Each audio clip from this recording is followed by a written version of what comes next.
आज के वचन के द्वारा परमेश्वर की महिमा हो और आपसे उस महान परमेश्वर बातचीत करने पाए। இந்த நாளின் வசனத்தின் மூலமாக தேவனுடைய நாமம் மகிமைப்படட்டும். அவர் உங்களோடு பேசுவாராக.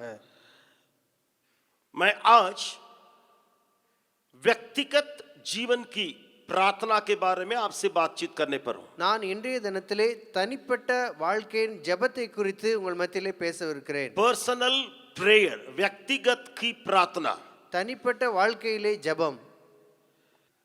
आप में से कई लोगों को मालूम है कि जब कोई उद्धार पाता है, चाहे मैं या आप, उस समय जो उद्धार पाया हुआ व्यक्ति पर्सनल प्रेयर के लिए, व्यक्तिगत प्रार्थना के लिए समय ज्यादा बिताता है। நாம் அனைவருக்கும் தெரிந்திருக்கும், நீங்களோ அல்லது நானோ ஆரம்ப காலத்திலே தேவனை அறிந்த ரட்சிக்கப்பட்ட அந்த ஆரம்ப காலத்திலே நாம் எவ்வளவாக தேவனோடு தனிப்பட்ட விதத்திலே செலவழித்திருப்போம் அல்லது தனிப்பட்ட வாழ்க்கையின் ஜெபம் எவ்விதமாக இருந்திருக்கும் என்று. झुंड में होके प्रार्थना करने की बातों को कई लोग आसानी से करते हैं।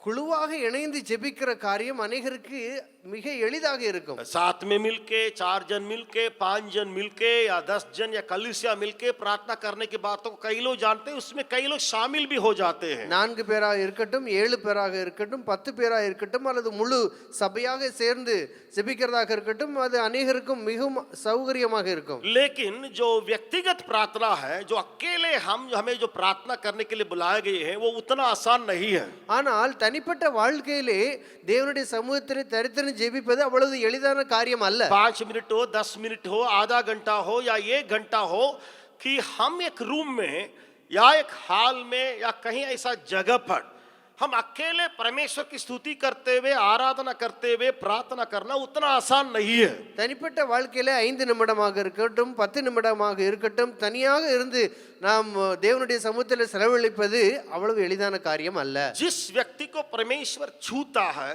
या उद्धार देता है, उस समय वो व्यक्ति प्रार्थना करने के लिए अपने आप को सौंपता है, व्यक्तिगत प्रार्थना करने के लिए वो आसान है। எந்த மனிதனை தேவன் தொடுகிறாரோ, எந்த மனிதனிடத்திலே தேவன் அப்படிப்பட்ட காரியத்தை காண்கிறாரோ அவன் தனிமையாக தேவனிடத்தில் செலவழிப்பது எளிதான காரியம். वो अपने आप उस प्रार्थना में चले जाता है, அவனாகவே தேவனிடத்தில் அந்த சமூகத்தில் வந்து விடுகிறான். पाप को अंगीकार करते परमेश्वर से उस मुक्ति को या उस लहू से विजय या उद्धार को पाने के बाद उस व्यक्ति अपने आप घुटना टेके प्रार्थना करना शुरू करता है, जो पहले वो कभी नहीं करता था। ஆரம்பத்திலே தேவனிடத்திலே சமூகத்திலே பாவத்திலிருந்து விடுதலை பெற்று வந்த பிறகு தேவ சமூகத்திலே செலவழிக்கிறதான காரியங்கள் நேரங்கள் மிகவும் மிகவும் அதிகமாக இருக்கும். जो मेरा कहने का मतलब, जो व्यक्ति उद्धार पाता है वो व्यक्तिगत प्रार्थना के लिए आसानी से सौंप देता है। யார் ரட்சிப்பை பெறுகிறாரோ, பெற்று கொண்ட பிறகு எளிதாக தேவனுடைய சமூகத்திலே தேவனிடத்திலே ஒப்பு கொடுத்து விடுகிறார். आप बाइबल में से भी वचन को प्राप्त कर सकते हैं। வேத வசனத்திலிருந்து நீங்க காரியங்களை பெற்றுக்கொள்ளலாம். प्रेरितों के काम 9वां अध्याय को खोलिएगा। அப்போஸ்தலர் நடபடிகள் 9ஆம் அதிகாரத்தை திறவு கொள்ளுங்கள். यहाँ सबसे पहले मुलाकात जो है प्रभु यीशु मसीह और पौलुस के बीच में, शाऊल और पौलुस के बीच में होता हुआ हम देखते हैं। இங்கு இந்த அதிகாரத்தில் நாம் பார்க்கிறோம் சவுலுக்கும் தேவனுக்கும் இடையிலே இருக்கிற காரியத்தை. शाऊल अपने पूरे मन फिराते हुए प्रभु यीशु मसीह के पास आकर के सौंपते हुए और तेरी इच्छा क्या है करके प्रार्थना करते हुए वहां पौलुस खड़ा है। இங்கே நாம் பார்க்கிறோம் தேவனிடத்தில் திரும்பிய பிறகு, தன்னுடைய பழைய வாழ்க்கையை களைந்து விட்டு புதிய வாழ்க்கையை வந்த பிறகு தேவனிடத்தில் கேட்கிறார், ஆண்டவரே நான் என்ன செய்ய சித்தமாய் இருக்கிறீர். सबसे पहले प्रभु यीशु मसीह उस पौलुस से मुलाकात करने के बाद अगर नीचे के वचन को अगर आप पढ़िएगा, அந்த தேவன் சவுலோடு கூட சந்தித்த பிறகு அதற்கு கீழே உள்ள வசனங்களை வாசியுங்கள். वहां एक सुंदर ढंग से पवित्र आत्मा एक वचन को लिख कर रखा है। அங்கு அழகான முறையிலே பரிசுத்த ஆவியானவர் வசனத்தை எழுதி வைத்திருக்கிறார். वो अकेले व्यक्तिगत रूप में प्रार्थना कर रहा था, தனியாக தனிப்பட்ட வாழ்க்கையிலே அவர் ஜெபம் பண்ணுகிறார். 11 वचन को पढ़िएगा, 11ஆம் வசனத்தை வாசியுங்கள். तब आपको समझ में आ जाएगा। அப்பொழுது உங்களுக்கு புரிய वரும். प्रेरितों के काम 9वां अध्याय 11 वचन। அப்போஸ்தலர் நடபடிகள் 9ஆம் அதிகாரம் 11ஆம் वचனம். तब प्रभु ने उससे कहा, उठकर उस गली में जा जो सीधी कहलाती है, और यहूदा के घर में साउल नामक एक तरसुसवासी को पूछ, क्योंकि देख वह प्रार्थना कर रहा है। அப்பொழுது கர்த்தர், நீ எழுந்து நேர் தெருவு எனப்பட்ட தெருவுக்கு போய் யூதாவின் வீட்டிலே தர்சு பட்டணத்தானாகிய சவுல் என்னும் பெயருள்ள ஒருவனை தேடு, அவன் இப்பொழுது ஜெபம் பண்ணுகிறான். यहाँ इस वचन में आखिरी में यूं लिखा है, இந்த வசனத்திலே கடைசியாக இப்படி எழுதப்பட்டிருக்கிறது, वह प्रार्थना कर रहा है। அவன் இப்பொழுது ஜெபம் பண்ணுகிறான். मुझे मालूम नहीं यहाँ जितने लोग बैठे हुए हैं इस प्रकार का अनुभव को रखे हैं या अनुभव में होके गुजर रहे हैं। எனக்கு தெரியாது இங்கு வந்து அமர்ந்திருக்கிறவர்களிலே இதை கேட்டுக்கொண்டிருக்கிறவர்களே எத்தனை பேர் இப்படிப்பட்டதான வழியாக போய் கொண்டிருக்கிறீர்கள் என்று. कि प्रार्थना करने का, व्यक्तिगत प्रार्थना करने का अनुभव में होके गुजरने वाले कितने लोग हैं मुझे मालूम नहीं है। தனிப்பட்ட வாழ்க்கையிலே இந்த ஜெபத்திலே தேவனிடத்தில் செலவழித்து எத்தனை பேர் போய் கொண்டிருக்கிறீர்களோ எனக்கு தெரியாது. लेकिन अगर आप नहीं जाते, नहीं प्रार्थना करते, आज एक निर्णय लेने का समय है। ஒருவேளை நீங்கள் அதை செய்யாமல் இருந்தீர்கள் என்று சொன்னால், தனி ஜெபம் இல்லாமல் இருக்கும் என்று சொன்னால் இன்றைக்கு ஒரு தீர்மானம் எடுங்கள். आज मैं विश्वास करता हूं या मेरे मन में इस प्रकार का बात हो रही है कि कई लोग जो है अपना पर्सनल प्रेयर को, व्यक्तिगत प्रेयर को छोड़ दिए हैं या करते ही नहीं है। இன்றைக்கு அநேகர் தங்களுடைய வாழ்க்கையிலே தனிப்பட்ட வாழ்க்கையை செய்கிறதில்லை அல்லது விட்டு விட்டார்கள். इसलिए मैं इस व्यक्तिगत प्रार्थना के बारे में जोर दे के प्रचार करने के लिए प्रेरणा पाया। இன்றைக்கு இந்த காரியத்தை பேசுவதற்காக நான் ஏவப்பட்டு இந்த தனிப்பட்ட வாழ்க்கையின் ஜெபத்தை குறித்து சொல்வதற்காக வந்திருக்கிறேன். इस संदेश के शुरू में ही अपने आप को जांचिए। இந்த வசனத்தின் செய்தியினுடைய ஆரம்பத்திலேயே உங்களை ஆராய்ந்து பாருங்கள். 4-5 जन मिलकर के तो हम प्रार्थना जरूर करते, 4-5 பேர் இணைந்து நாம் நிச்சயமாக ஜெபிக்கிறோம். लेकिन व्यक्तिगत रूप में अकेले परमेश्वर के साथ कितना समय बिताते हैं उसके बारे में थोड़ा सा प्रश्न उठा के पूछिए। ஆனால் தனிப்பட்ட வாழ்க்கையிலே ஆண்டவரோடு கூட நாம் எப்படி நேரம் செலவிடுகிறோம், ஜெபிக்கிறோம் என்பதை நீங்களே கேள்வி கேட்டு பாருங்கள். प्रतिदिन कैसे करते हैं, प्रति सप्ताह कैसे करते हैं, इस प्रकार का बातों को जांच कर अपने आप को सुधारने के वक्त पर हम चले आए हैं। ஒவ்வொரு நாளும் நான் அதை செய்கிறோமா, ஒவ்வொரு வாரமும் நாம் அதை செய்கிறோமா என்று சொல்லி உங்களை நீங்களே ஆராய்ந்து பாருங்கள். उस दिन हम एक वीडियो में देख रहे थे कि आराधना शुरू करने के पहले एक जन आए और उस प्रार्थना करते करते करते आराधना में भाग लेने वालों के लिए एक महिला जो है, स्त्री जो है, लड़की जो है, वैसे अकेले बैठ करके प्रार्थना करते हुए वीडियो को हमने देखा था। ஒரு வீடியோவை நான் பார்த்தேன். அந்த வீடியோவிலே ஒரு சகோதரி அந்த ஆராதனை ஆரம்பிக்கிறதுக்கு முன்பதாக அவர்கள் ஜெபம் பண்ணிக்கொண்டு ஆராதித்துக் கொண்டு துதித்துக் கொண்டே இருக்கிறதை मैं आपसे एक उदाहरण दे करके उस व्यक्तिगत प्रार्थना की ताकत को लिए मैं शुरू में ही एक घटना को बताने के लिए चाहता हूँ। நான் ஆரம்பத்திலேயே இந்த தனிப்பட்ட வாழ்க்கையினுடைய வல்லமையை, விளைவை உங்களுக்கு சொல்ல விரும்புகிறேன். व्यक्तिगत प्रार्थना ऐसी सामर्थ्य वाली प्रार्थना है।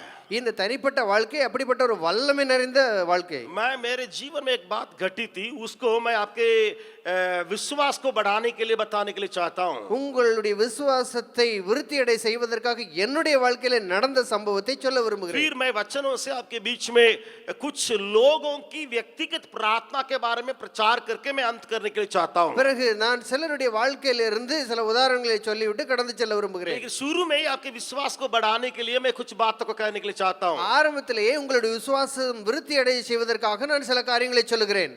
कई साल पहले பல வருடங்களுக்கு முன்பு मैं डिवोशन जाने के लिए तैयार हो रहा था।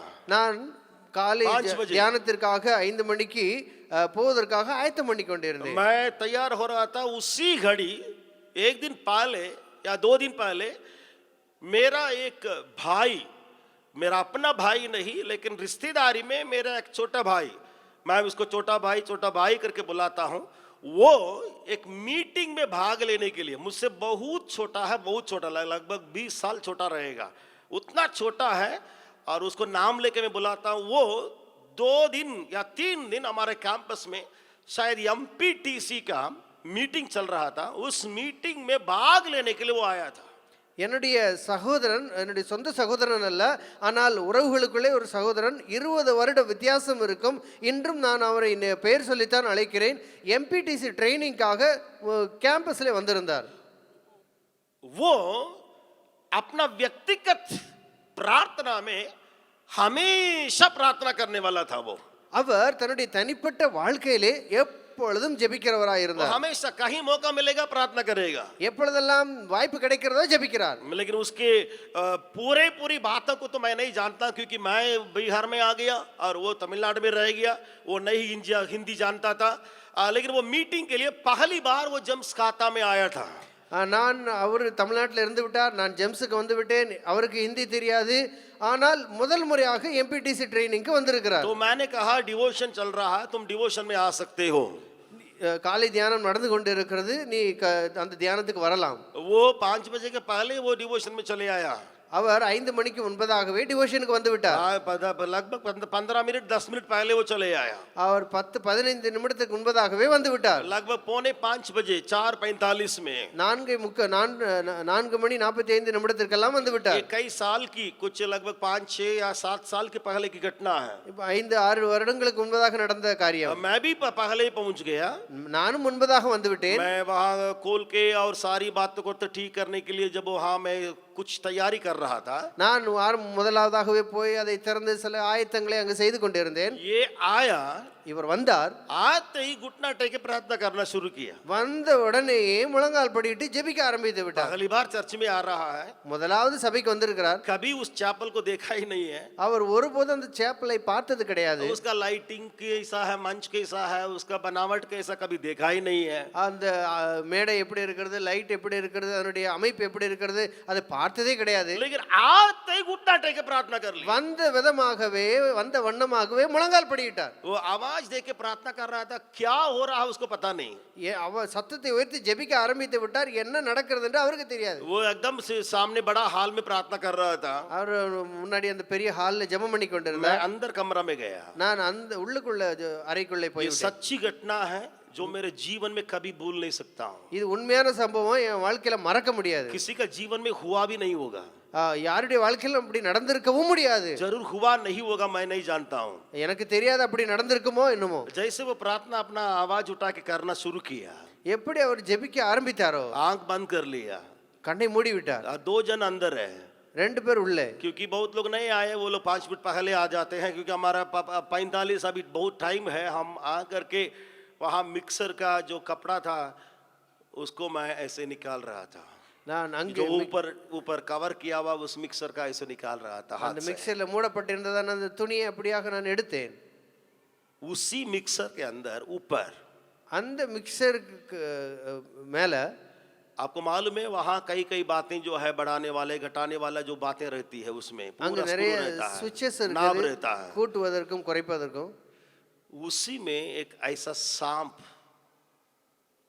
ऐसे लिपटा हुआ था। அங்கு ஒரு பாம்பு அப்படி சுற்றி வளைந்து கொண்டிருந்தது. मुझे मालूम नहीं था वो कौन सा सांप है, क्या है करके। எனக்கு தெரியாது இது என்ன பாம்பு என்று. मैं उसी में उस कपड़ा को उसी के अंदर से ही मैं निकाल रहा था। நான் அந்த துணியை அப்படி உள்ள இருந்து தான் எடுத்தேன். कोई नहीं था, वो प्रार्थना कर रहा, उसको मैंने बुलाया नहीं। யாரும் இல்லை, அவர் ஜெபம் பண்ணி கொண்டிருந்தார், நான் அவரை கூப்பிடவும் இல்லை. और वहां पे அங்கு मैं थोड़ा सा कोशिश किया, तब तक वो नीचे चला गया। நான் கொஞ்சம் முயற்சி பண்ணினேன், அதுக்குள்ளாக அது கீழே போய்விட்டது. वो नीचे चला गया, கீழே போய்விட்டது. बस वो बाहर नहीं जा सकता है। அது வெளியே வர முடியவில்லை. वो प्रार्थना कर रहा है, उसको मैं कुछ कहा नहीं, कुछ बोला भी नहीं। அவர் ஜெபம் பண்ணி கொண்டிருந்தார், அவர்கிட்ட ஒன்றும் சொல்லவும் இல்லை. जरा सा खिड़की खोल करके दूर में वॉचमैन को मैं बुलाया, கொஞ்சம் ஜன்னலை திறந்து விட்டு வாட்ச்மேனை கூப்பிட்டேன். लेकिन उसके पहले, அதற்கு முன்பதாக, वॉचमैन को बुलाने के पहले, வாட்ச்மேனை கூப்பிடுவதற்கு முன்பதாக, जैसे वो सांप नीचे गया, எப்படி அந்த பாம்பு கீழே போனதோ, कितना खतरनाक है क्या है मुझे मालूम नहीं, அது எவ்வளவு ஆபத்தானதோ எனக்கு தெரியாது. लेकिन उस समय कई महीना से वहां लोहा रखा हुआ था। அங்கு ஒரு பெரிய ரொம்ப மாதங்களாகவே ஒரு பெரிய இரும்பு கம்பி, बहुत बड़ा लोहा का एक ऐसा चीज रखा हुआ था, लगता है किसी को मारने के लिए वैसा एक रखा हुआ था। அங்கு யாரையும் அடிப்பதற்கோ என்னவோ தெரியாது, அங்கு ஒரு பெரிய நீளமான இரும்பு கம்பி வைக்கப்பட்டிருந்தது. मैं वॉचमैन को बुलाने के पहले, நான் வாட்ச்மேனை கூப்பிடுவதற்கு முன்பதாக, क्योंकि वो तो दूर में था, அவர் தூரமாக இருந்தார், और वहां उस लोहा से नीचे गया सांप को सिर के ऊपर ऐसे मैं रखा उसको, அந்த கம்பியை எடுத்துக்கொண்டு அந்த பாம்பின் தலையில அப்படியே வைத்து விட்டேன். और उसका गर्दन में वो ठीक बैठा, அதனுடைய தலையில சரியாக உட்கார்ந்தது. उसमें से खून भी निकल रहा था, அதுல இருந்து ரத்தமும் வழிந்தது. फिर खत्म हो गया। முடிந்து விட்டது. फिर वो वॉचमैन को मैं बुलाया उसको हटाने के लिए।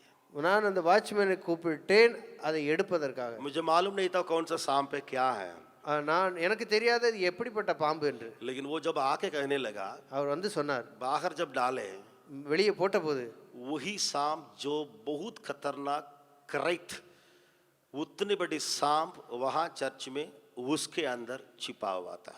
அப்படிப்பட்டதான ஆபத்தான அந்த ஒரு விஷமுள்ள பாம்பு அந்த ஆலயத்துக்குள்ள இருந்தது. वो किस कैसे परमेश्वर मुझे बचाया मुझे मालूम नहीं है, என்னை எப்படி தேவன் பாதுகாத்தாரோ எனக்கு தெரியாது. लेकिन उसके पहले मैं उसको फोटो भी खींचा था. நான் அந்த போட்டோவையும் எடுத்தேன். कई महीना तक उस फोटो को मैं मेरे अपने में रखा था. நிறைய மாதங்கள் அந்த போட்டோவை வச்சிருந்தேன். लेकिन एक बात मुझे अभी याद है, ஒரு காரியம் எனக்கு ஞாபகம், हमेशा उसको याद करता हूँ. எப்போது ஞாபகம் வைக்கிறேன். जब तक मैं मार रहा था, खत्म हो रहा था, तब तक वो प्रार्थना कर ही रहा था. நான் அதை அடித்து முடிக்கிற வரைக்கும், அது சாகிற வரைக்கும் அவர் ஜெபம் பண்ணிக்கொண்டே वो अपना இருந்தார். घुटना टेका ही नहीं, वो निकाला ही नहीं है. அவர் முழங்காலிலிருந்து அவர் எழுந்திருக்கவே இல்லை. उसको पता नहीं है क्योंकि मैं डाम डूम करके उसमें कुछ भी नहीं कर रहा था. அவருக்கு தெரியவே தெரியாது. ஏனென்று சொன்னால் மிகவும் அதை நான் வெளிப்படுத்தி கொண்டு சத்தம் போட்டு விட்டு அதை செய்யவில்லை. उसको बाद में, बहुत बाद में, डिवोशन में भी किसी को नहीं बताया क्योंकि सब लोग डर जाएंगे, कि बाद में बहुत दिन के बाद में गवाही के रूप में उसको बताया.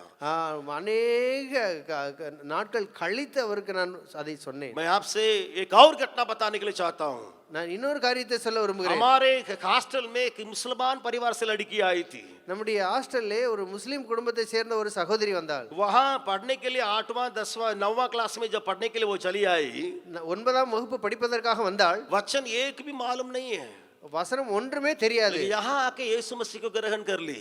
இங்க வந்து இயேசு கிறிஸ்துவை ஏற்றுக்கொண்டாள். वार्डन के द्वारा यीशु मसीह को ग्रहण कर ली. வார்டன் மூலமாக இயேசுவை ஏற்றுக்கொண்டாள். लेकिन पवित्र आत्मा का अभिषेक उसको छूने लगा.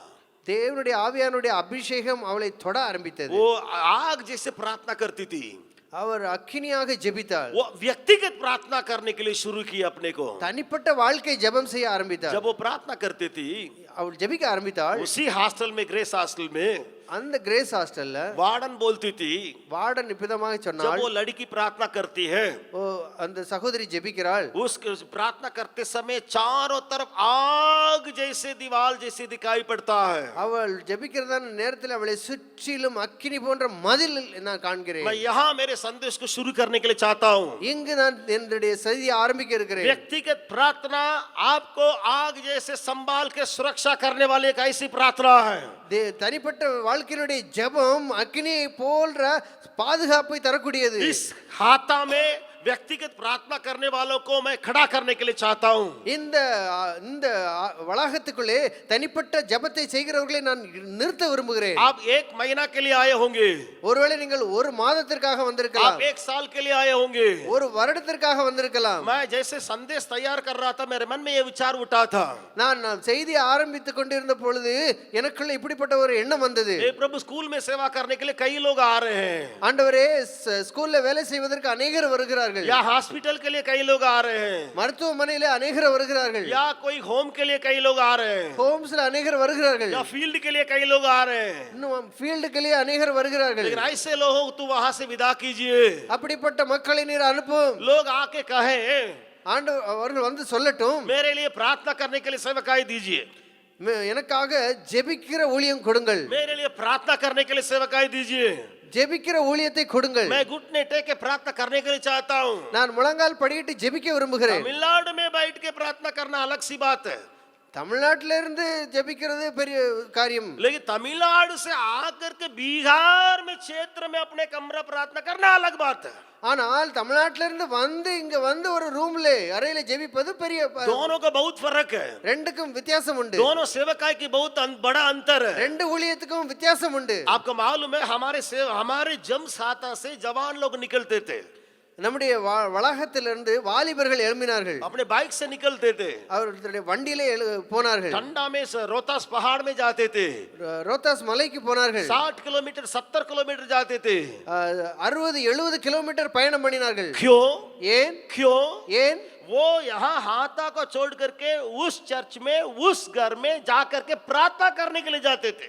இந்த வளாகத்தை விட்டு அந்த இடத்துக்கு போயிட்டு அந்த சபையில போயிட்டு அவங்க ஜெபிக்கிறதற்காக போனார்கள். उनका काम क्या है? அவர்கள் வேலை என்ன? कोई प्रचार नहीं करना है, பிரசங்கம் பண்ண வேண்டாம். कोई प्रचार ही नहीं करेंगे वो लोग. அவர்கள் பிரசங்கம் பண்ணவும் மாட்டார்கள். कैंपस को छोड़ेंगे, இந்த கேம்பஸை விடுவார்கள். शाम को निकलेंगे, சாயங்காலத்துல கிளம்புவார்கள் या दोपहर में निकलेंगे, அல்லது மத்தியான வேளையிலே கிளம்புவார்கள். कष्ट उठाएंगे, பல கஷ்டத்துக்கு மத்தியில போவார்கள். अब वे अपने गाड़ी निकालेंगे, அவர்களுடைய பைக்கை எடுப்பார்கள். वो भी टू व्हीलर से बाइक से जाएंगे, அவர்கள் இரண்டு சக்கர வாகனத்துல போவார்கள். बहुत दूर में जाएंगे ரொம்ப தூரம் போவார்கள். जहां शत्रु का बंधन है, எங்கு சத்துருவின் கோட்டை இருக்கிறதோ, जहां शत्रु अपना कार्य कर रहा है, சத்துரு தன்னுடைய வேலை செய்கிற இடம், वहां उस क्षेत्र में, उस कलीसिया में, उस घर में यहां से लोग जाते थे, அந்த சபையில அந்த இடத்துல இங்கிருந்து போனார்கள். यहां इस कैंपस से जाते थे, இந்த கேம்பஸ்ல இருந்து போனார்கள். रात भर वहां जाके प्रार्थना करते थे, இரவு முழுவதும் அங்கு போய் ஜெபித்தார்கள். वहां जाके प्रार्थना करके फिर सवेरे या एक दिन बाद या 2 दिन बाद आकर के यहाँ लौटते थे. அங்கு போய் 2 நாள் அல்லது 1 நாள் அல்லது 3 நாள் தங்கி இருந்து இங்க வந்தார்கள். आज இன்றைக்கு आपको इसी प्रकार सेवकाई के लिए परमेश्वर बुला रहा है. ஆண்டவர் இப்படிப்பட்ட ஊழியத்திற்கு உங்களை அழைக்கிறார். ये नहीं है कि हम वचन को लेकर के प्रचार करने के लिए उधर उधर जाएंगे, अच्छी बात है, இதுவல்ல நான் வசனத்தை எடுத்துக்கொண்டு இங்க பிரசங்கம் பண்ணுவேன், நல்ல காரியம், बहुत अच्छी बात है, மிக நல்ல காரியம். लेकिन मैं थोड़ा सा डिमांड, आजकल की डिमांड को बताने के लिए चाहता हूँ. ஆனால் இன்றைக்கு தேவையை குறித்து நான் உங்களுக்கு சொல்லுவேன். जरूर वो भी चाहिए, உண்மையாகவே அதுவும் தேவை. लेकिन यहाँ थोड़ा सा घटा हुआ मैं समझता हूँ.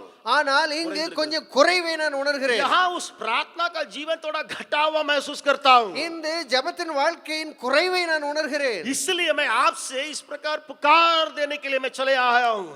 இதனால் இன்றைக்கு நான் உங்கள் மத்தியிலே அழைப்பு கொடுக்க விரும்புகிறேன். आप में से कितने जन ऐसे सेवकाई के लिए अपने के लिए सौंप सकते हैं? எத்தனை பேர் இன்று அந்த ஊழியத்திற்காக உங்களை ஒப்பு கொடுக்க முடியும்? मैं जब कॉलेज पढ़ रहा था, நான் காலேஜில் படித்துக் கொண்டிருக்கும் मैं போது सवेरे उठता था, காலையில எழுந்திருப்பேன். सुबह उठता था, காலையில எழுந்திருப்பேன். मेरे टेबल, मेरे अलग कमरा मेरे पापा ने मेरे लिए दे रखा था. எனக்கு தனி அறையை கொடுத்து அங்க ஒரு டேபிள் வைத்திருந்தார். वहाँ मेरी किताबें रखी हुई थी, என்னுடைய புத்தகங்களும் அங்க உண்டு. मेरे कॉलेज की किताबें रखी हुई थी. என்னுடைய கல்லூரி புத்தகங்களும் அங்க உண்டு. उसी टेबल में मेरे बाइबल भी थी. அந்த டேபிள் என்னுடைய பைபிளும் இருக்கும். लेकिन क्रम अनुसार, ஆனால் नियम अनुसार, ஆனால் வழக்கத்தின்படி, नियम अनुसार ஒழுங்கின்படி आधा घंटा अकेले व्यक्तिगत रूप में प्रार्थना करने के लिए मैं अपने को सौंपा था. 1/2 மணி நேரம் தனிப்பட்ட வாழ்க்கையிலே ஜெபிப்பதற்கு என்னை அர்ப்பணித்திருந்தேன். अकेले व्यक्तिगत रूप में, தனியாக தனிப்பட்ட வாழ்க்கையிலே, व्यक्तिगत रूप में தனிப்பட்ட வாழ்க்கையிலே उसी प्रार्थना का जीवन, उसी प्रकार का जीवन आज मेरे सेवकाई में आगे बढ़ने के लिए मदद करती है. அன்றைக்கு அந்த தனிப்பட்ட ஜெபம் இன்றைக்கு என்னுடைய ஊழியத்தில் முன்னேறி செல்வதற்கு எனக்கு உதவியா आज இருக்கிறது. उस प्रकार की बातें आज सेवकाई में टिकने के लिए, रहने के लिए मुझे मदद करती है. இன்றைக்கு இந்த ஊழியத்திலே நிலைநிற்பதற்கு எனக்கு உதவியா இருக்கிறது. आप में से कितने लोग उस प्रकार का प्रार्थना को जीवन में नहीं गए या खो गए? ஒருவேளை எத்தனை பேர் இப்படிப்பட்டதான இந்த ஜெப வாழ்க்கையை விட்டுவிட்டீர்களோ அல்லது செய்யாமல் இருக்கிறீர்களோ? थोड़ा सा अपने आप को जांचिए. கொஞ்சம் ஆராய்ந்து பாருங்கள். मैं लगातार कुछ वचनों को आपके सामने आज पेश करने के लिए चाहता हूँ. நான் தொடர்ந்து சில வசனங்களை உங்கள் மத்தியில வைக்க मैं விரும்புகிறேன். जरूर 2-3 गवाही को आपके सामने रखा. நான் நிச்சயமாகவே 2-3 சாட்சிகளை உங்கள் மத்தியில வைத்தேன். इस चैपल की कहानी को आपके सामने पेश किया. இந்த சாப்பலுடைய கதையை உங்களுக்கு சொன்னேன். जो अनजान स्त्री जो मुसलमान परिवार से आई थी, बाइबल का वचन को मालूम नहीं है, बिल्कुल न लिए जाती है, उसकी कहानी को मैंने पेश किया. ஆண்டவரே அறியாத ஒரு முஸ்லிம் சகோதரி எப்படி தேவனிடத்திலே தனிப்பட்ட ஜெபத்தை செய்தாலோ அதை பற்றி சொன்னேன். लेकिन हम लोगों में से कई लोग இன்றைக்கு நம்மிடத்திலே अनेகர் उस प्रार्थना का टेस्ट ही नहीं कर रहे हैं. அந்த ஜெபத்தினுடைய ருசியை உணர மாட்டேங்கிறார்கள். उस प्रार्थना का महत्व को नहीं जानते. அந்த ஜெபத்தின் வல்லமையை அறியாமல் இருக்கிறார்கள்.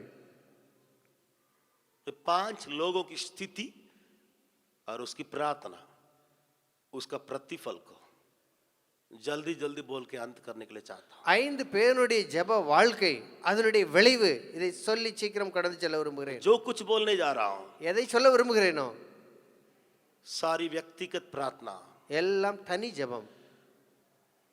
5 लोगों की स्थिति, 5 பேருடைய நிலைமை, उनकी व्यक्तिगत प्रार्थना, அவர்களுடைய தனிப்பட்ட வாழ்க்கை, उसका परिणाम. அதனுடைய விளைவு.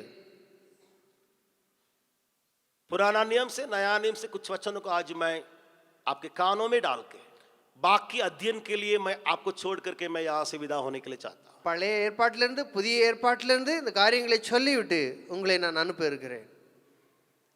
मैं समझता हूँ ये बातें इसलिए मेरे अंदर डाली गई कि यहाँ कई कमी के चलते हैं। நான் புரிந்து கொள்கிறேன், இதனால் இதை சொல்லுகிறேன். சில குறைவுகளை நான் காண்கிறேன். हो सकता है मैंने देखा नहीं, लेकिन प्रार्थना का जीवन की कमी के चलते प्रभु मेरे मन में इन बातों को डाला हो।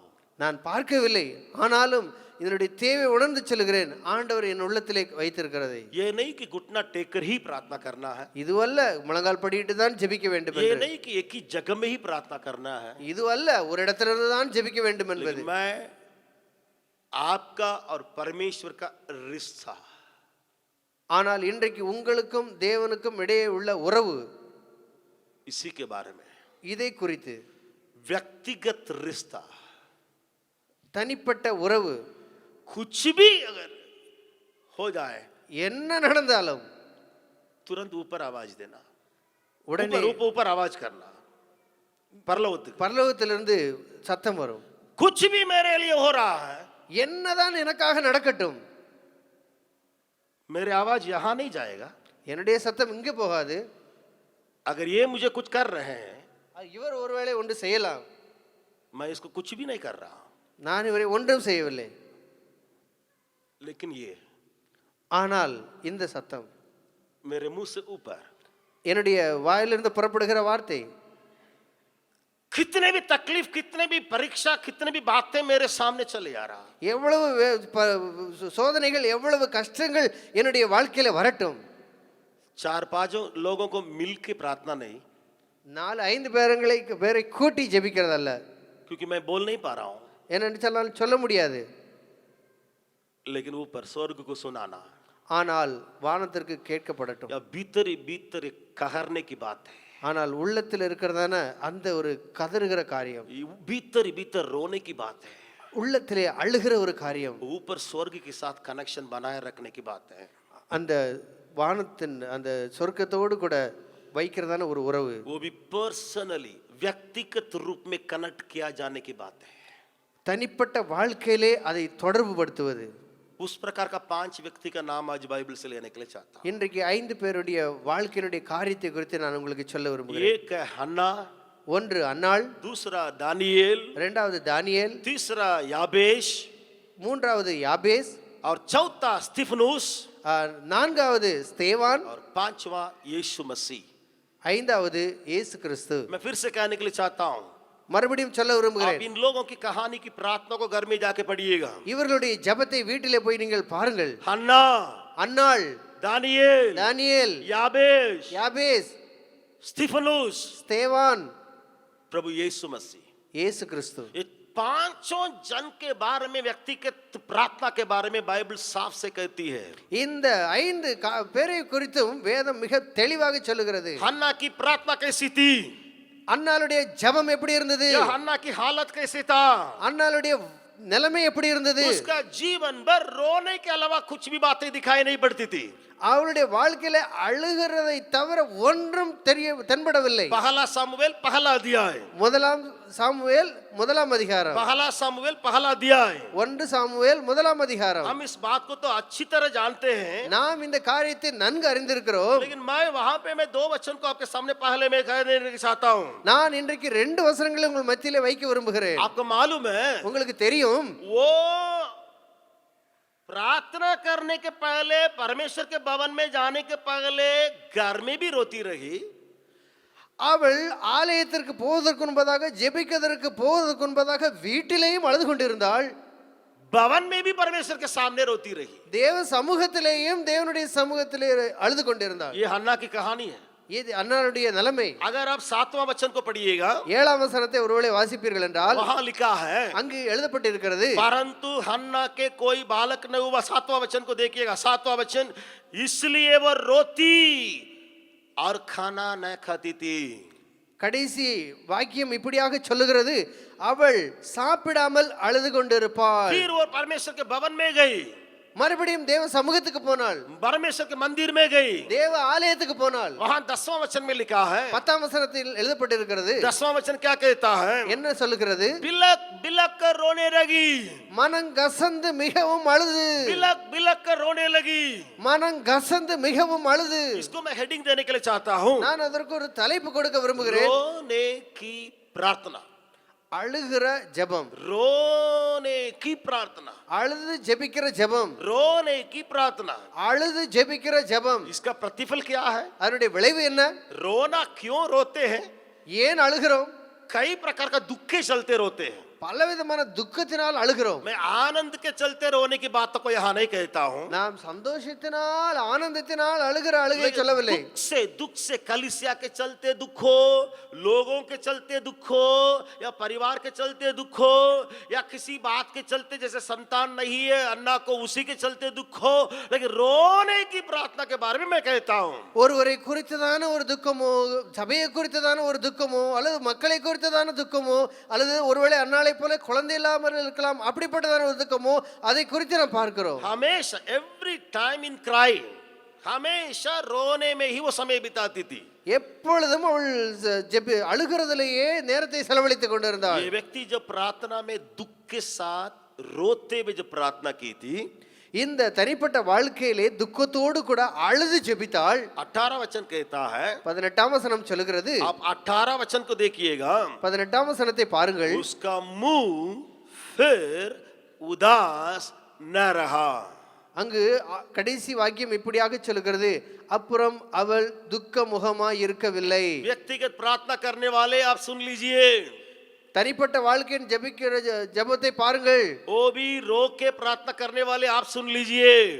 यहाँ அழுது ஜெபிக்கிறவளாய் இருந்தாள். परमेश्वर का उसका प्रणाम या उसकी परिणाम या उसकी रिजल्ट क्या है? कभी उदास न रहेंगे. அதனுடைய விளைவு என்ன? அதனுடைய ரிசல்ட் என்ன? அதனுடைய பரிணாமம் என்ன? அவள் துக்க முகமாய் அப்புறம் இருக்கவில்லை. रोने की प्रार्थना का रिजल्ट ये है कि मेरे जीवन में कभी उदास मैं नहीं रहूंगा. அந்த அழுது ஜெபிக்கிற ஜெபத்தினுடைய விளைவு என்ன? நான் வாழ்க்கையில ஒருபோதும் துக்க முகமாய் இருக்க மாட்டேன். एक और जन को मैं दिखाने के लिए चाहता हूँ. இன்னொரு மனிதனை குறித்து காட்ட விரும்புகிறேன். अभी हन्ना के जीवन में प्रार्थना में रोने की बातें दिखाई पड़ती थी. அன்னாளுடைய வாழ்க்கையிலே அழுகிற காரியத்தை பார்த்தோம். पूरे पूरे आकर के सम्मुख में रोने की बातों को दिखाई देती थी. முழுவதுமாக அழுது கொண்டிருக்கிற காரியத்தை பார்த்தோம். वचन बताता है, बहुत क्लियर बताता है कि कभी भी उसका मुंह जो है या उसके पास दुख नहीं रहा. ஒரு போதும் அவளுடைய முகம் துக்கமாய் இருந்ததில்லை. मैं ये विश्वास करता हूँ, நான் இதை விசுவாசிக்கிறேன். उसके जीवन में அவளுடைய வாழ்க்கையிலே जब उस परमेश्वर ने संतान दिया या उस बात को पूरा किया, தேவன் அவளுக்கு குழந்தையை கொடுத்தார், தன்னுடைய வார்த்தையை நிறைவேற்றினார். जीवन भर कभी दुखित नहीं होती होंगी. அவளுடைய வாழ்க்கை முழுவதும் அவள் துக்கமுகமாய் இருக்கவில்லை. कभी भी उसका मुंह उदास नहीं होता. அவளுடைய புருஷன் ஒருவேளை उसका मुंह या उसका चेहरा कभी उदास नहीं दिखाई पड़ता होगा. அவளுடைய வாழ்க்கை, அவளுடைய முகம் முழுவதும் துக்கமாய் இருந்திருக்கவில்லை. और दूसरा एक प्रार्थना, இரண்டாவது ஒரு ஜெபம். उस प्रार्थना में पाप की अंगीकार को ज्यादा देखेंगे. அந்த ஜெபத்துல பாவத்தை அங்கீகரிக்கிறதை அதிகமா பார்க்கிறோம். वो दानियल की प्रार्थना है. அது தானியேலின் ஜெபம். दानियल की किताब 9वां अध्याय. தானியேலின் புத்தகம் 5ஆம் அதிகாரம். ये बातें आपको उत्साह करने पाए ताकि आप भी प्रार्थना में समय बिताएं.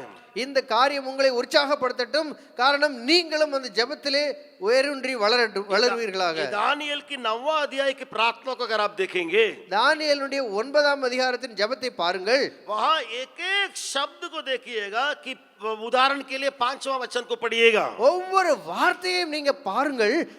உதாரணமாக 5ஆம் வசனத்தை வாசியுங்கள். दानियल की किताब 9वां अध्याय 5वां वचन. தானியேலின் புத்தகம் 9ஆம் அதிகாரம் 5ஆம் வசனம் पढ़ेंगे.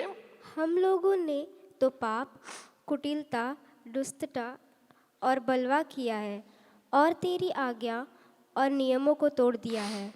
நாங்கள் பாவம் செய்து அக்கிரமக்காரராய் இருந்து துன்மார்க்கமாய் நடந்து கலகம் பண்ணி உம்முடைய கற்பனைகளையும் உம்முடைய நியாயங்களையும் விட்டு அகன்று போனோம். फिर 8वां वचन को पढ़िएगा. 8ஆம் வசனத்தை வாசியுங்கள். हे यहोवा, हे यहोवा, हम लोगों ने हम लोगों ने अपने राजाओं हाकिमों और पूर्वजों समेत तेरे विरोध पाप किया है, इस कारण हमको लज्जित होना पड़ता है। ஆண்டவரே, உமக்கு விரோதமாக பாவம் செய்தபடியால் நாங்களும் எங்கள் ராஜாக்களும் எங்கள் பிரபுக்களும் எங்கள் பிதாக்களும் வெட்கத்துக்குரியவர்களானோம். अभी समय नहीं है, पूरा पढ़ के आके फिर 20वां वचन को पढ़िएगा। 20 இப்பொழுது நேரமில்லை, மெழு எல்லாம் படிப்பதற்காக நேரடியாக 20ஆம் வசனத்தை வாசிப்போம். 20वां वचन को पढ़िएगा।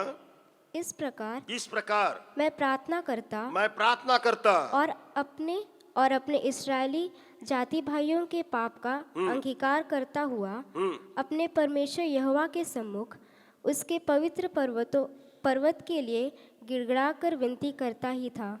இப்படி நான் சொல்லி ஜெபம் பண்ணி என் பாவத்தையும் என் ஜனமாகிய இஸ்ரவேலின் பாவத்தையும் அறிக்கையிட்டு என் தேவனுடைய பரிசுத்த பர்வதத்திற்காக என் விண்ணப்பத்தை என் தேவனாகிய கர்த்தருக்கு முன்பாக செலுத்திக் கொண்டிருந்தேன். इस दानियल के बारे में कहीं भी देखिएगा, இந்த தானியேலை குறித்து எங்கெல்லாம் பாருங்கள், कोई भी गलत या उसके विरुद्ध या उसके पाप या उसकी बातें कहीं दिखाई पड़ नहीं पड़ता। அவருடைய பாவமாக இருக்கட்டும் அல்லது அவருடைய காரியங்களாக இருக்கட்டும் எங்கேயும் பார்க்க முடியாது. वैसे हन्ना, அப்படியே हन्ना हो या दानियल हो, அன்னாளா இருக்கட்டும் தானியேலா या இருக்கட்டும், मैं जितने लोगों का नाम लेने के लिए मैं चाहता हूँ, எத்தனை பேருடைய பெயரை எடுக்க விரும்புகிறேனோ वे लोगों के जीवन में कोई उंगली उठाने लाए, कोई कहने लाए, कोई बात दिखाई नहीं पड़ रही है। அவருடைய வாழ்க்கையை குறித்து கை நீட்டி சொல்லுகிற அளவுக்கு ஒரு காரியத்தையும் பார்க்க முடியாது. लेकिन ये पाप का, वो भी पूरे देश का, इजराइल लोगों का, सारे लोगों का पाप का ये अंगीकार करते हुए जो प्रार्थना करता है, ஆனால் முழு இஸ்ரவேல் ஜனத்திற்காகவும் பாவத்தை குறித்து அங்கீகாரம் பண்ணி அவர் ஜெபிக்கிறவராயிருக்கிறார். वहां दो काम हो रहा है, அங்கு दो काम हो रहा है। இரண்டு காரியம் நடக்கிறது. एक उसका प्रार्थना के शुरू करता हुआ ही ऊपर से उत्तर लेकर के दूत चले आया।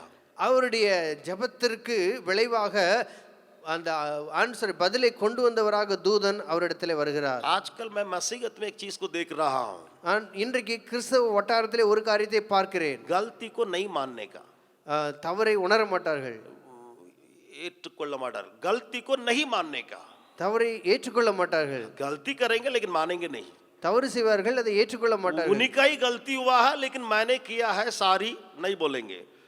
நான் தான் செய்தேன் மன்னித்துக் கொள்ளுங்கள் சொல்ல மாட்டார்கள். लेकिन याद रखिएगा, अगर आप अपने सामने अगर माफी के लिए जगह नहीं देते तो परमेश्वर के सम्मुख में जाकर के क्या करेंगे? ஒருவேளை உங்களுடைய வாழ்க்கையிலே அந்த மன்னிப்பை लोगों के सामने ही अगर माफी की बातें अगर नहीं आती है तो प्रार्थना में हम करेंगे ही नहीं।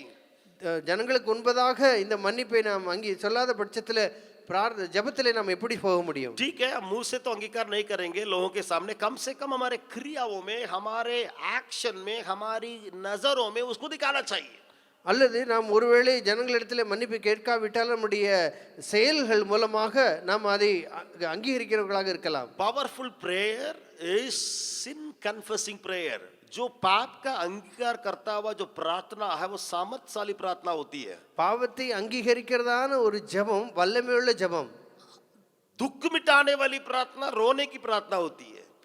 துக்கத்தை சுமந்து செய்கிறதான ஜெபம் दुख मिटाने वाली प्रार्थना रोने की प्रार्थना होती है। அழுது ஜெபிக்கிற ஜெபத்தில் துக்கம் மறைந்து விடுகிறது. लेकिन यहाँ जो सामर्थ्यशाली प्रार्थना है, यहाँ जो पाप का अंगीकार, वो भी लोगों का, सारे लोगों का, पुराने लोगों का, जो लोग मर भी गए हैं पाप करके, सारे पाप को परमेश्वर को सुना रहा है, प्रभु तेरी ओर से दया मिलने पाए, उसकी प्रार्थना बहुत शक्तिशाली होती है। இப்படிப்பட்டதான ஜெபம் மிகுந்த வல்லமையுள்ளதாக இருக்கிறது. ஜனத்தினுடைய பாவத்திற்காக, பாவம் செய்து ஒருவேளை மரித்தும் போய் விட்டார்கள், அவர்களுக்காகவும் செய்கிறதான ஜெபம் வல்லமையுள்ளதாக இருக்கிறது. उनके लिए नहीं, उनके पाप को परमेश्वर को सुनाने के कार्य।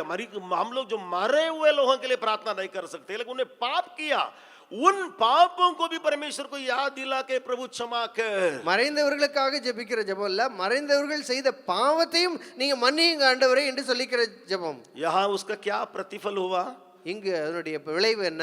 वहां लिखा है, 21 वचन को पढ़िएगा। तुरंत ऊपर से स्वर्गदूत एक पुरुष आकर के जवाब देने के लिए विचार से चले आता है। 21 वचन में 21ஆம் வசனத்தில் இப்படியாக எழுதப்பட்டிருக்கிறது, உடனடியாக தேவதூதன் வானத்திலிருந்து இறங்கி வந்து அந்த தானியேலோடு அவர் சந்திக்கிறார். पढ़ेंगे 21 वचन को पढ़ेंगे।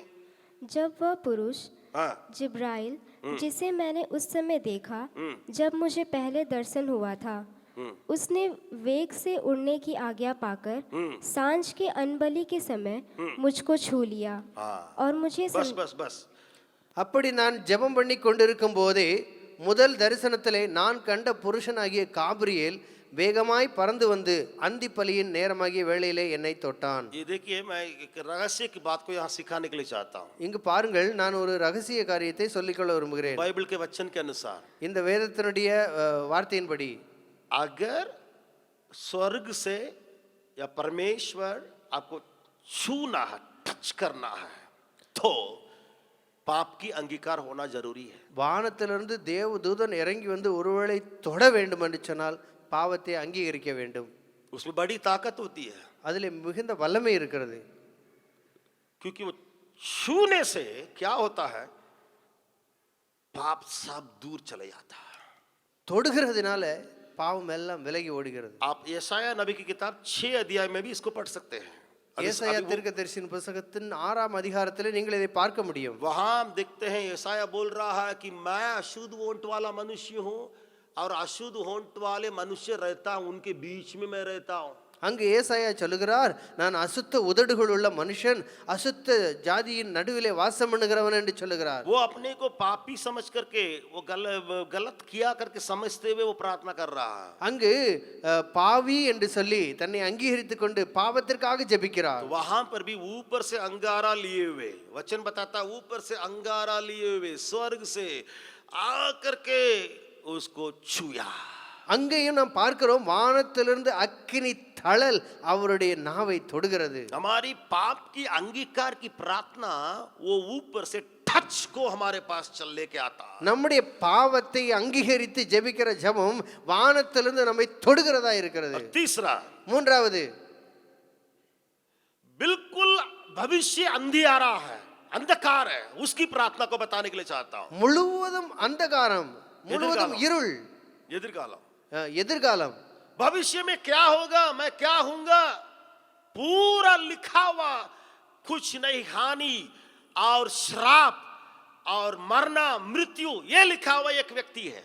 இங்கு முழுவதுமாக சாபம் அல்லது இருள் இப்படியாக அவனை குறித்து எழுதப்பட்டு இருக்கிறது. एक्सीडेंट लिखा हुआ था उसके जीवन में, दुर्घटना. அவனுடைய வாழ்க்கையிலே ஒரு விபத்து எழுதப்பட்டு இருக்கிறது. उसके जीवन में भविष्य में हानि लिखा हुआ था. அவனுடைய வாழ்க்கையிலே ஒரு தீமை எழுதப்பட்டு இருக்கிறது. उसके जीवन में भविष्य में डर लिखा हुआ था. அவனை குறித்த பயம் நிறைந்த காரியம் எழுதப்பட்டு இருக்கிறது. उसके जीवन में भविष्य के बारे में दुख किताब में लिखा हुआ था. அவனுடைய வாழ்க்கை குறித்து துக்கம் எழுதப்பட்டு இருக்கிறது. उसके जीवन में भविष्य में श्राप, कभी आशीष नहीं मिलेगा, ऐसे लिखा हुआ था. அவனுடைய வாழ்க்கை குறித்து சாபம், ஒரு நாளும் ஆசீர்வாதம் கிடைக்காது என்று எழுதப்பட்டு இருக்கிறது. क्योंकि जब उसकी मां ने उसको जन्म दे रही थी, அப்படியாகத்தான் அவள் அவளுடைய தாயானவள் பெற்றெடுத்தாள். याबेस को जब जन्म दे रही थी, யாபேசை பெறும் பொழுது मां ने कहा, அம்மா தாயார் இப்படியாக சொன்னார், ये दुखिया है, துக்கத்தில் இவனை பெற்றேன், ये दुख को ही पैदा करेगा,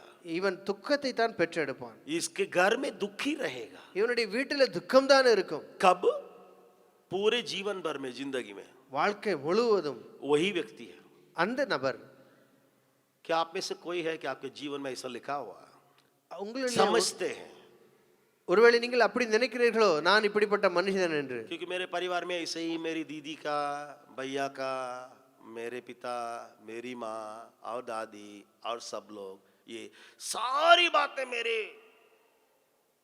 माथा में लिखा हुआ, ऐसे करके कोई है? அப்படிப்பட்ட யாராவது ஒரு இருக்கிறீர்கள், என்னுடைய சகோதரிக்கு, என் குடும்பத்தில் இவர்களுக்கு இப்படி என் நெத்தியிலே எழுதி ஒட்டப்பட்டு இருக்கிறது சாபம். मेरे जीवन भर भविष्य में दुख के अलावा और कुछ नहीं मिलेगा, ऐसा कोई कहने वाले हैं? என்னுடைய வாழ்க்கையிலே சாபத்தை தவிர வேறு ஒன்றும் இல்லை என்று சொல்லி இருக்கிறவர்கள் இங்கே உண்டோ? व्यक्तिगत प्रार्थना का प्रतिफल को आप देख सकते हैं. தனிப்பட்ட வாழ்க்கையினுடைய ஜெபத்தை நீங்கள் பார்க்க முடியும். एक वचन उसको भी हम पढ़ने के लिए जा रहे हैं. அதையும் நாம் வாசிக்க இருக்கிறோம். पहला इतिहास 4:10. முதலாம் 1 நாளாகமம் 4ஆம் அதிகாரம் 10ஆம் வசனம். पहला इतिहास 4 अध्याय 10वां वचन को पढ़ेंगे. முதலாம் 1 நாளாகமத்தின் புத்தகம் 4ஆம் அதிகாரம் 10ஆம் வசனம். याबेस ने इसराइल के परमेश्वर को यह कहकर पुकारा, पुकारा। भला होता कि तू मुझे सचमुच आशीष देता और मेरा देश बढ़ाता और तेरा हाथ मेरे साथ रहता और तू मुझे बुराई से ऐसा बचा रखता कि मैं उसे पीड़ित ना होता। और जो कुछ उसने मांगा वह परमेश्वर ने उसे दिया। आखिरी में यूं लिखा है, जो कुछ उसने मांगा सबको परमेश्वर दे दिया। கடைசியாக இப்படி எழுதப்பட்டிருக்கிறது, அவன் வேண்டிக் கொண்டதை தேவன் அருளினார். आशीष को मांगा था, ஆசீர்வாதத்தை கேட்டான், आशीष दी गई। ஆசீர்வாதம் கிடைத்தது. देश भर सिवानों को बढ़ाने के लिए पूरे बढ़ाइए प्रभु, मैं अकेला हूं, मेरा सारी लोगों को बातों को बढ़ाइए, वो भी दिया गया। அவனுடைய எல்லாம் பெரிதாக்கும் என்று சொல்லி ஆண்டவரிடத்துல கேட்டான், அதுவும் கொடுக்கப்பட்டது. और वहां लिखा है, हे प्रभु तेरे हाथ मेरे साथ अगर रहेगा तो अच्छा रहेगा। ஆண்டவரே உமது கரம் என்னோடு இருந்தால் மிக நன்றாய் இருக்கும். वो भी उसको दिया गया। அதுவும் அவனுக்கு கொடுக்கப்பட்டது. और चौथी बात लिखा है, बुराई से बचाइए, நான்காவது எழுதப்பட்டு இருக்கிறது, தீமை என்று என்னை ரட்சித்துக் கொள்ளும். क्योंकि मेरे जीवन में कुछ एक्सीडेंट लिखा हुआ है, ஏனென்று बीमारी लिखी हुई है, என்னுடைய எதிர்காலத்தை குறித்து ஒரு தீமை எழுதப்பட்டிருக்கிறது, या इसके संतान नहीं रहेगा करके लिखा हुआ है, என்று அல்லது எனக்கு குழந்தையே இருக்காது என்று எழுதப்பட்டிருக்கிறது, या इसका जीवन में जो पैदा होंगे कुछ ऐसा पैदा होंगे कि उनका बच्चे ऐसे ऐसे होंगे, ऐसा कुछ लिखा हुआ है। அப்படி எழுதப்பட்டிருக்கிறது, ஒருவேளை குழந்தைகளுக்கு இப்படி ஆகும் என்று சொல்லி उसने प्रार्थना किया। அவர் ஜெபித்தார். कैसा? எப்படி? अकेले தனியாக, किसी जगह पर जाके। அவர் தனியாக உட்கார்ந்து, वचन बताता याबेश ने प्रार्थना किया। வேதம் சொல்லுகிறது யாபேஸ் ஜெபித்தான். याबेश अपने मम्मी के साथ होके प्रार्थना नहीं किया, யாபேஸ் தன்னுடைய தாயோடு ஜெபிக்கவில்லை, या पापा या कोई भाई या प्रेयर पार्टनर किसी के साथ प्रार्थना नहीं किया, ஒருவேளை அவனுடைய பிரேயர் பார்ட்னரோடு கூட சேர்ந்தோ அல்லது யாரோடனோ இணைந்தோ ஜெபிக்கவில்லை. कहीं गया, எங்கே போனார்? कहीं दूसरा जगह गया, எங்கேயோ ஒரு இடத்துக்கு போனார். उसके माँ ने जो कहा या उसके गांव वाले ने जो कहा या उसके रिश्तेदारों ने जो कहा तुम्हारे जीवन में ऐसे ऐसे होगा, उसी विचार से प्रार्थना किया। அவனுடைய வீட்டார்கள் இப்படி சொல்லியிருக்கார்கள், அவனுடைய குடும்பத்தார், அவனுடைய உறவினர்கள் அல்லது அதனுடைய கிராம மக்கள் இப்படி சொல்லியிருக்கிறார்கள், இப்படி இப்படி ஆகும். रोने की प्रार्थना सारे दुख को मिटाने की ताकत रखती है। அழுது ஜெபிக்கிற ஜெபத்தினால துக்கம் அனைத்தும் மறைந்து போகும். पाप की अंगीकार करने की प्रार्थना, प्रार्थना या कुछ भी हो, गॉड टचिंग को लेके आता, परमेश्वर छुए जाने के बातों में आपको ले आता। பாவத்தை அங்கீகரித்து ஜெபிக்கிறதான ஜெபத்திலே தேவனுடைய தொடுதல் இருக்கிறது.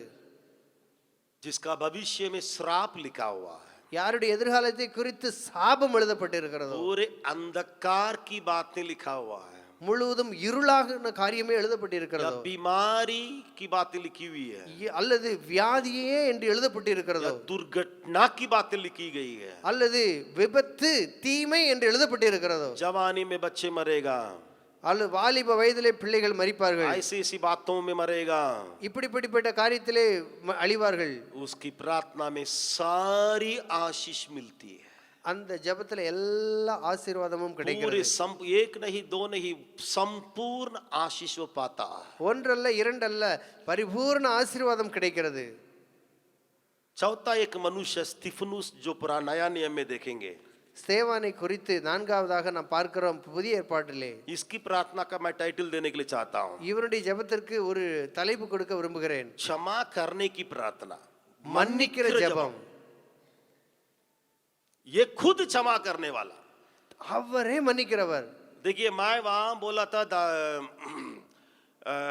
आपको दानियल के बारे में जब कह रहा था, நான் தானியேலை குறித்து நான் சொல்லிக் கொண்டிருந்தேன். वो प्रभु से मांग रहा था, प्रभु क्षमा कर क्षमा कर क्षमा कर क्षमा कर क्षमा कर, प्रभु से मांग रहा था। அவர் ஆண்டவர் இடத்துல கேட்டார், ஆண்டவரே மன்னியும், ஆண்டவரே மன்னியும், ஆண்டவரே மன்னியும். ये खुद क्षमा करता है, இவர் இப்படியாக மன்னிக்கும்படி கேட்கிறார். ये परमेश्वर से विनती करता है, क्षमा कीजिए प्रभु, इन लोगों को क्षमा कीजिए प्रभु करके प्रेरितों के काम 7वां अध्याय में हम देखते हैं। இவர் அப்போஸ்தலர் நடபடிகள் 7ஆம் அதிகாரத்தில் இவர் மன்னியுங்கள் ஆண்டவரே, இவங்களை மன்னியுங்கள் ஆண்டவரே என்று சொல்லுகிறார். 60वां वचन को देखिएगा, 60 प्रेरितों के काम 7वां अध्याय 60वां वचन। 7ஆம் அதிகாரம் 60ஆம் வசனம். ये भी व्यक्तिगत प्रार्थना है।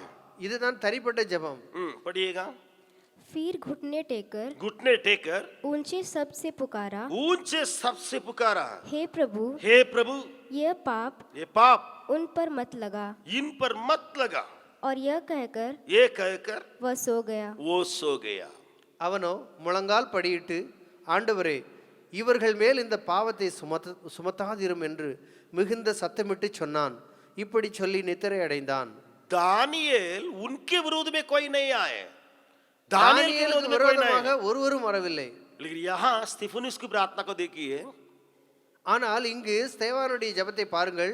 उसके विरोध में, அவனுக்கு விரோதமாக, उसके विरोध में அவனுக்கு விரோதமாக उनको क्षमा करने के लिए प्रभु से मांग रहा है। அவன் மன்னிப்பதற்காக தேவன் அவனை பயன்படுத்துகிறார். उसके साथ रहने वाले, उसके मारपीट करने वाले, पत्थरवाह करने वाले, उनको क्षमा करने के लिए प्रभु से प्रार्थना करता है। அவனை கல்லெறிவதற்காக வந்தவர்கள், அவரை அடிக்க கொல்வதற்காக வந்தவர்களை மன்னிக்கும்படி வேண்டுகிறார். आप फील्ड में देखे होंगे, ஒருவேளை நீங்கள் ஃபீல்டில் பார்க்கலாம், जो गेहूं के दाना जैसे मरता है या मार खाता है जब दबाया जाता है फील्ड में, கோதுமை மணியினுடைய அந்த கோதுமை விதையை நீங்கள் ஒருவேளை நீங்கள் வயலிலே பார்க்கலாம். அது விதைக்கப்படுகிறது, அது நசுக்கப்படுகிறது, அல்லது அதுக்கு ஏதாவது ஆகிறது. इसी प्रकार फील्ड में लोग कभी होते हैं, அப்படிப்பட்டவர்கள் ஃபீல்டில் சிலர் இருக்கிறார்கள். लेकिन जब वो उनको क्षमा करते हैं, அவர்களை மன்னிக்கிற பொழுது उसको प्रतिफल क्या होगा? அவர்களுக்கு விளைவு என்னவா இருக்கும்? आप 8वां अध्याय को शुरुआत से ही पढ़ सकते हैं। 8ஆம் அதிகாரத்தை முதலிருந்தே வாசிக்கலாம். ये स्तिफनुस के चलते இந்த சேவா நிமித்தமாக लोग तितर बितर हो गए, ஜனங்கள் எல்லாரும் சிதறி போனார்கள். बहुत बड़ा उपद्रव आया, மிகுந்த உபத்திரவம் வந்தது. आखिरी में हुआ क्या? கடைசியில் என்ன நடந்தது? जागृति, எழுப்புதல், जागृति, எழுப்புதல், जागृति, எழுப்புதல். ये स्तिफनुस के चलते जागृति की बातें दिखाई पड़ी। இந்த சேவா நிமித்தமாக எழுப்புதல் ஏற்பட்டது. उसकी प्रार्थना ऐसी प्रार्थना करने वाला था, इसके चलते जागृति की बातें दिखाई पड़ी। இப்படிப்பட்டதான ஒரு ஜெபத்தின் மூலமாக எழுப்புதல் உண்டாயிற்று. वो सताया गया, पीटा गया, कूटा गया, मारा गया, लेकिन विनती किया क्षमा करने के लिए। அவர் நசுக்கப்பட்டார், அவர் கொல்லப்பட்டார், அவரை நொறுக்கினார்கள். ஆனால் விளைவு என்ன? ஒரு எழுப்புதல் உண்டாயிற்று. उसकी प्रार्थना के बाद वो खत्म हो गया, मर गया। அவருடைய ஜெபத்திற்கு பிறகு அவர் முடிந்து விட்டது, அவருடைய செத்து போனார். लेकिन 8वां अध्याय से अगर आप पढ़ेंगे, ஆனால் 8ஆம் அதிகாரத்திலிருந்து பார்ப்பீர்கள் என்றால் फिलिप्पुस की कहानी को पढ़ सके हैं, பிலிப்பியனுடைய காரியத்தை பார்க்கலாம். और कई लोगों की कहानी पढ़ सकते हैं। இன்னும் சிலருடைய பேருடைய வாழ்க்கையை பார்க்கலாம். इसको मैं टाइटल देने के लिए चाहता हूँ, இதற்கு நான் தலைப்பு கொடுக்க விரும்புகிறேன். जागृति को लाने वाली बातें थी, எழுப்புதலை கொண்டு வருகிற காரியம், जागृति की लाने वाली प्रार्थना के समान थी।